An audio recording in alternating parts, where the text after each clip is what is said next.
Alberto, a bit of a somber one. I take absolutely no joy or pleasure in doing this. Let me make that fundamentally clear. It's a name and a shame video, and it's something that I feel as though I need to do, because I've given the individual in question plenty of time, plenty of opportunity to rectify the error of his ways. It's failed to heed that advice. It's failed to rectify any sort, seek any sort of reconciliation. He's washed his hands of it, and he's walked off onto the next unsuspecting victim. Brexiteer turned bandit, if that's what you want to refer to it as, but it's all about Mohammed Zulquarnain and what I consider him to be a thief and a bandit. He's stolen in the region of about £13,850 off of me and out of my development, and this primarily is to warn other people. Whether I'll get that money back or not, I don't know. I suppose Allah knows best. I've waited about 5 months before doing absolutely anything. I've sat, I've reflected, I've thought. I've waited to see whether or not he tries to make any kind of reconciliation, whether he tries to reach out at any point. But he's failed to do that. And somebody who I once considered to be a friend and indeed a brother turned out to be somebody who would rip me off and leave my family in the worst possible circumstances that you can even begin to imagine. And I will show you some of the footage around the work as it was under development, the conditions that we were living in, how we lived for 8 months in these rooms. This room here was my bedroom, my office, my sitting room, the place where I would pray, the place where I'd done tarawih with my daughters. Moving all my stuff around. My entire life was in this room. My daughters, 3 daughters, 2 teenage daughters, and 1 young daughter next door. My daughter spent 8 months sleeping on a couch, and my other 2 daughters on the floor.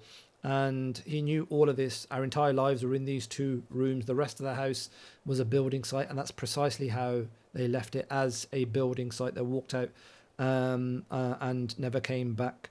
After having taken directly, Zul himself took £43,500 of my money, and then there's other money that I've paid to other people working with Zul, who also turned out to be thieves and bandits. You know, like attracts like, doesn't it, I suppose. So I thought maybe, you know, if he's run out of money, he hasn't got any more money, maybe he'll come and give his time. Maybe he'll come and, you know, if he can't do every weekend, every other weekend, to say, listen, I'm sorry, you know, I've messed up with the finances, messed up with the numbers. I haven't got the money to finish it through contractors and labourers. But listen, you know, we're all our sleeves up and we'll get it done together. Don't worry, I'm not going to walk away. You'll see some of the email trails as well throughout the course of this. But the man is a thief. He is a bandit, and he is not to be trusted at all. If he comes to you, right, asking for business, either pretend you don't speak English or pretend you're not home, right? Just no engagement with this guy, because he will rob you blind. He will rob you to your face, right? Saying that, listen, I'm your friend, don't worry, we'll get it all done, give it all. But it, you know, it won't. And this isn't just something that I'm saying because of my bitter experience.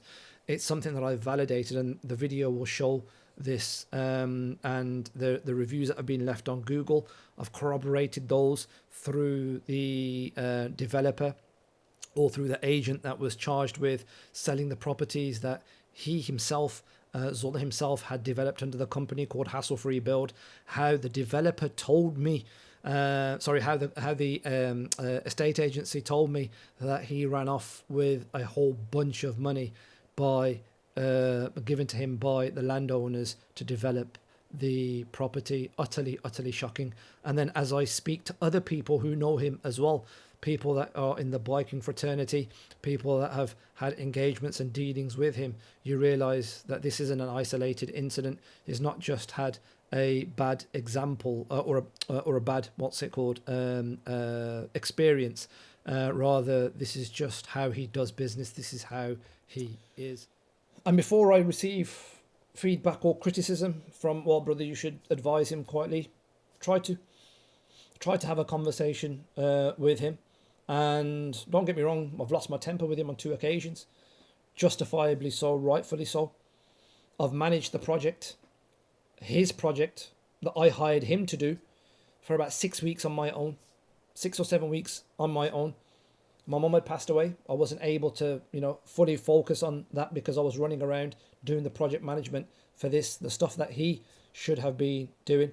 I wasn't able to mourn her properly in the daytime. I had guests who wanted to come to the house but couldn't because there were nowhere for them to sit. I was managing those folks in the morning. In the afternoons, I was dealing with the coroner's office and all the logistics that go around with funerals and burials. And in the evenings, what was I doing? I was upstairs every hour, every other hour, when it was raining, when it was snowing, and we had thawing snow coming through our roof as well. Moving buckets around, trying to stop the water coming into the area that we were living. And that's all down to you, because you're incompetent and you're useless at what you do. You give it all this talk that you're a big I am and I'm able to do all of this, project manage this and remote manage that, and don't worry, I'm the brains and they're the brawn. All utter nonsense. Let me give you some advice. Give up. Don't do this anymore. Get a job working for somebody else where you're not responsible for taking decisions that affect people's lives, because you're not capable of doing this. You owe me £13,850, and that's just for the work that you haven't done. 70% of the work, 80% of the money that I'd given you, just over 50% of the work has been completed. I sent you an email with all the work that I've had to do. I've had to do the plastering.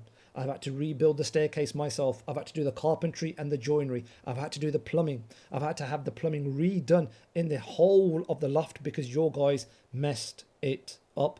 I had to run the sanitation for the toilet, the shower and the sink in the loft because your guys never finished it.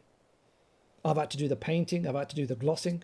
I've had to do all of this work above and beyond my Monday to Friday 9 till 5 and all the other stuff that I've got going on. My family's suffered as a consequence of this. And into that money, I've not even factored in the damage that you've caused to my house.